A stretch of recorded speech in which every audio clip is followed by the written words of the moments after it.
Bakit parang lahat ng tao may progress, tapos ikaw parang naka-pause? Kung feeling mo nahuhuli ka pa rin, pakinggan mo 'to. Marami sa atin ang may silent pressure. Dapat ganito na ako, dapat nandoon na ako. Pero may isang katotohanan na madalas nating nakakalimutan. May kanya-kanya tayong timeline. Hindi porket nauna sila, nahuli ka na. Hindi porket tahimik ka ngayon, wala ka nang pupuntahan. Ang buhay ay hindi karera.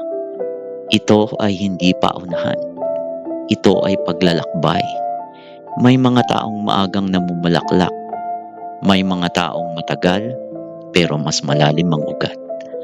At kung ngayon ang season mo ay paghintay, pagod o pagkalito, hindi ibig sabihin nun tapos ka na. Minsan, hinahanda ka lang. It's about showing up. Kahit maliit ang hakbang, kahit hindi klaro ang lahat, kahit ikaw lang ang naniniwala sa sarili mo ngayon. Kaya ngayon, huwag mong madaliin ang sarili mo.